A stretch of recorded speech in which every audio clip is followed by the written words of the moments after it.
Halo, selamat pagi, Ayah Bunda.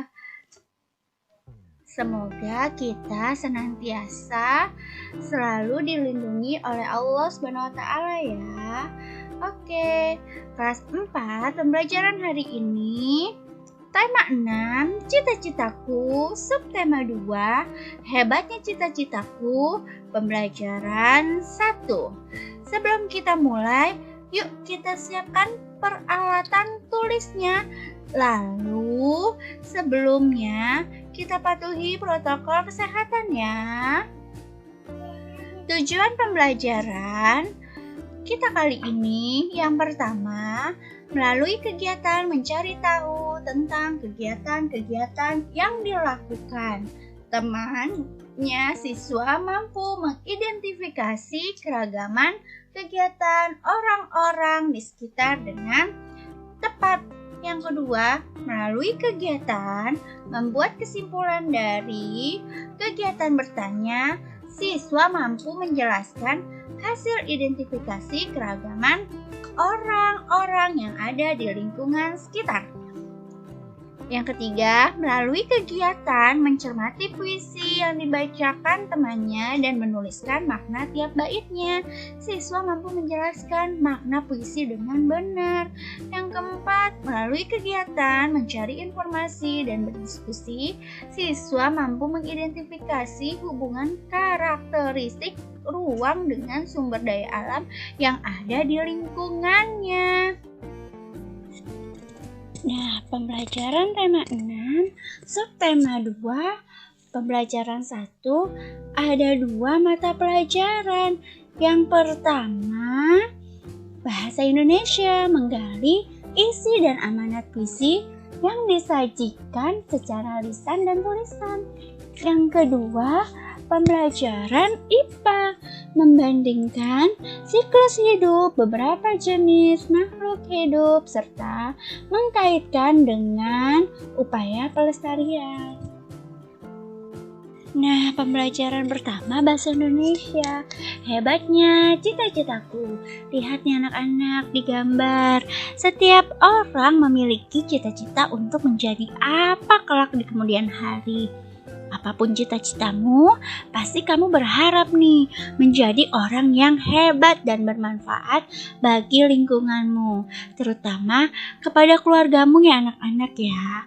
Lihat nih di gambar, ada apa saja? Ya benar, pertama dokter, ahli fisika.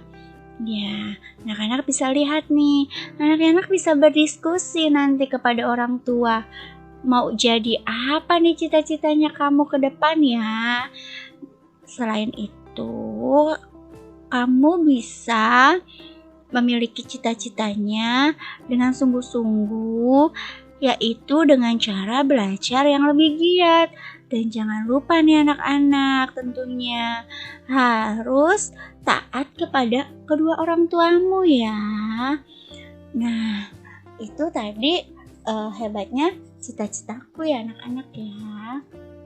Nah anak-anak, tadi kita sudah lihat nih cita-citanya.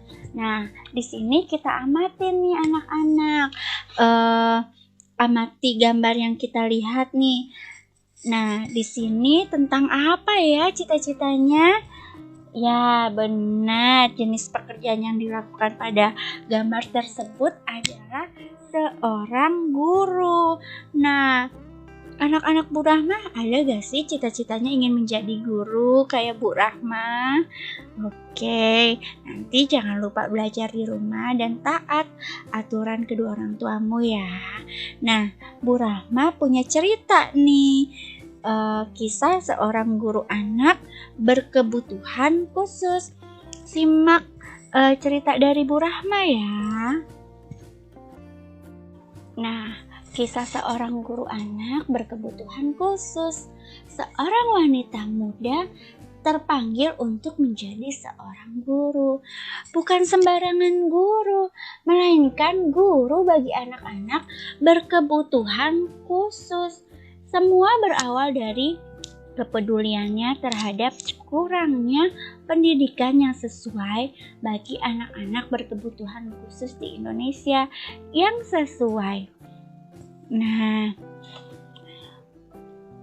Sangkita Lahman, nama wanita muda tersebut. Ia adalah seorang dokter yang beralih profesi menjadi seorang guru anak-anak prasekolah. Pada awalnya, ia mengajarkan anak-anak prasekolah untuk mengisi waktu luangnya. Akan tetapi, lama-kelamaan ia mencintai nih kegiatan itu. Baginya, mengajar anak-anak prasekolah membuat mengerti tumbuh kembang anak-anak yang akan mempengaruhi saat mereka dewasa kelak. Pada saat mengajar anak-anak prasekolah, ia menemui beberapa siswanya yang berkebutuhan khusus. Seperti apa ya anak-anak yang menderita autis atau kesulitan belajar lainnya? Anak-anak ini memerlukan cara pengajaran dan bimbingan yang sangat khusus, yang berbeda dengan anak-anak yang tidak berkebutuhan khusus. Ia melihat saat itu tidak banyak sekolah yang tahu bagaimana mengajar anak-anak tersebut. Sangkita kemudian memutuskan untuk menimba ilmu dan keterampilannya untuk membantunya dalam memahami anak-anak tersebut. Dengan demikian, ia dapat menjadi guru yang baik bagi anak-anak tersebut. Nah, itu tadi cerita tentang Sangkita Lahman. Nah, jadi dari seorang dokter menjadi seorang guru. Ini karena hobi anak-anak. Nah, anak-anak bisa nih cita-citanya dijadikan sebagai hobi ya. Nah, berikutnya, bacalah puisi berikut ini di dalam hati. Perhatikan bagian-bagian di dalam puisi dengan seksama. Nah, dengerin Bu Rahma ya. Cita-citaku, karya M. Ridwan Hafiz. Cita-citaku ingin menjadi dokter agar dapat menyembuhkan orang yang sakit. Cita-citaku ingin menjadi dokter agar anak-anak menjadi sehat. Aku harus belajar dengan sungguh-sungguh agar dapat menggapai cita-citaku.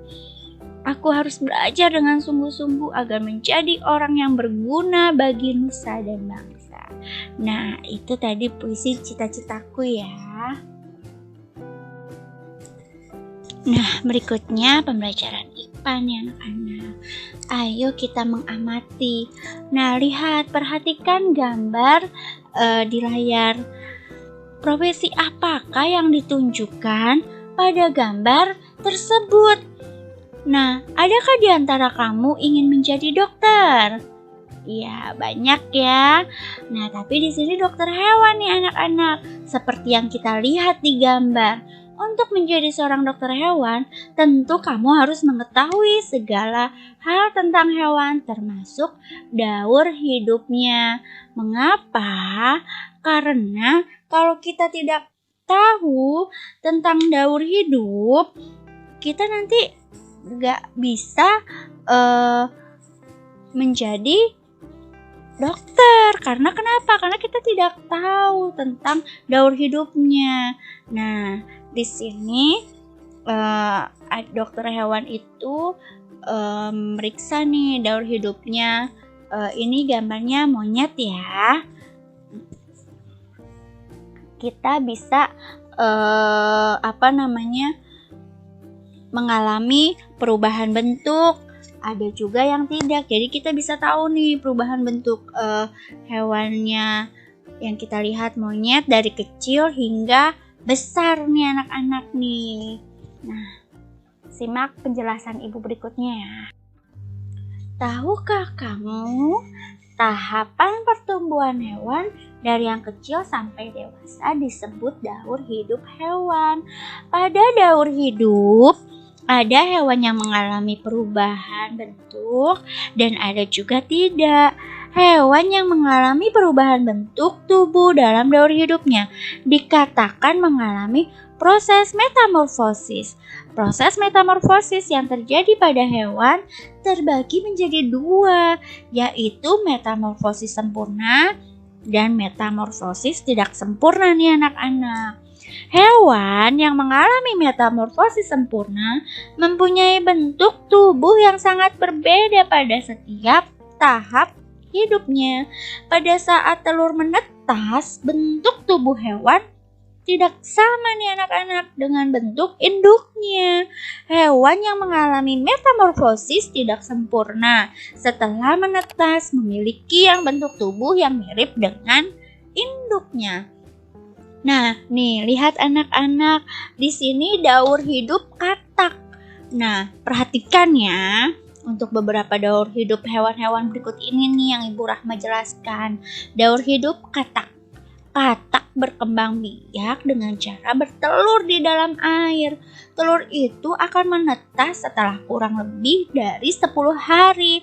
Telur itu menetas menjadi berudu yang hidup di air. Oleh karena itu, berudu memiliki insang, alat pernapasan untuk bernapas di dalam air, seperti pada ikan. 3 minggu kemudian, insang pada katak akan tertutup oleh kulitnya. Kemudian tumbuhlah kaki belakang. Pada usia 8 minggu, berudu berkaki berubah menjadi katak yang berekor. Ekor itu kemudian akan memendek nih anak-anak, dan ia bernapas dengan paru-paru. Setelah pertumbuhan anggota tubuhnya itu sempurna, katak akan berubah menjadi katak dewasa. Seperti itu ya anak-anak, contoh daur hidup katak yang Ibu Rahma jelaskan. Berikutnya nih anak-anak, Ibu akan jelaskan daur hidup kecoa. Nah, daur hidup kecoa merupakan salah satu serangga yang juga berkembang biak dengan cara bertelur. Setelah beberapa lama, telur kecoa akan berubah menjadi kecoa muda yang disebut nimfa. Bentuk nimfa mirip dengan kecoa dewasa, hanya warna kulitnya saja yang berbeda. Nimfa beberapa kali mengalami pergantian kulit sampai ia menjadi kecoa dewasa. Nah, berikutnya daur hidup capung. Capung juga merupakan serangga yang berkembang biak dengan cara bertelur. Sama dengan kecoa, ketika telur capung menetas, ia menjadi capung muda yang disebut nimfa. Setelah kurang lebih mengalami pergantian kulit sebanyak 10 kali, capung berubah menjadi capung dewasa. Seperti itu ya penjelasan daur hidup capung dan daur hidup kecoa. Nah, berikutnya Bu Rahma akan menjelaskan lagi daur hidup nyamuk. Nyamuk juga termasuk jenis serangga yang berkembang biak dengan cara bertelur di permukaan air. Ketika telur menetas, ia berubah menjadi jentik-jentik atau tempayak. Tempayak ini akan hidup dan mendapatkan makanannya dari air yang ia tinggali. Setelah cukup umur, tempayak ini berubah menjadi pupa. Setelah beberapa waktu, pupa akan berubah menjadi nyamuk muda. Hingga nyamuk dewasa, nyamuk muda, dan dewasa tidak hidup di air. Ia akan kembali ke air ketika hendak bertelur. Nah, itu proses daur hidup nyamuk anak-anak.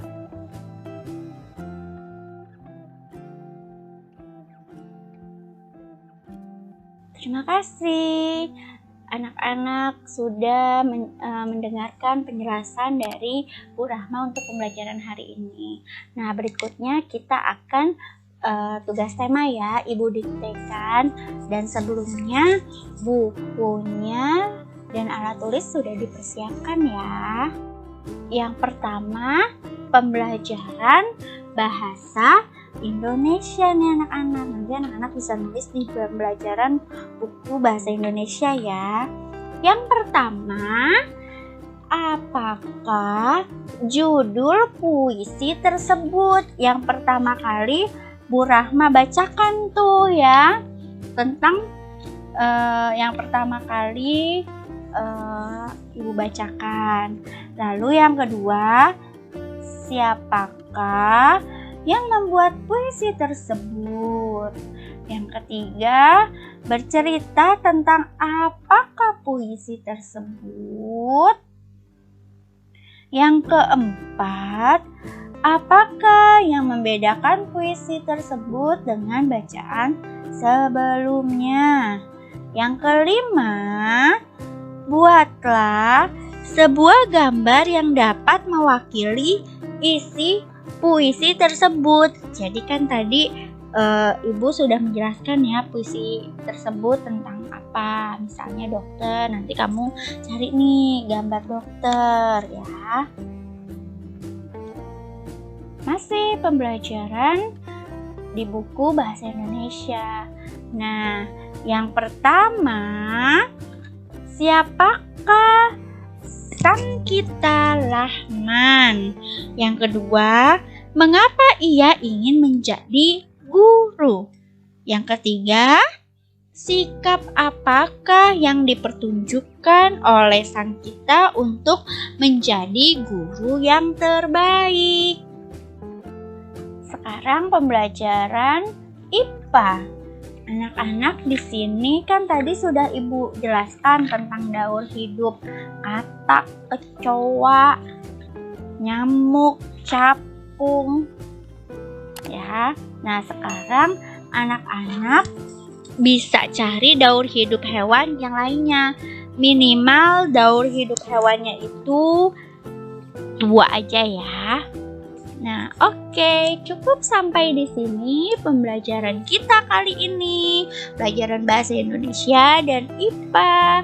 Terima kasih untuk anak-anak Bu Rahma semua. Tetap semangat dan patuhi protokol kesehatan. Jangan lupa jaga kesehatan dan minum vitamin selalu. Semoga masa pandemi ini kita berakhir ya anak-anak ya. Dan akhiri ucapan Assalamualaikum warahmatullahi wabarakatuh. Alhamdulillahirabbil alamin.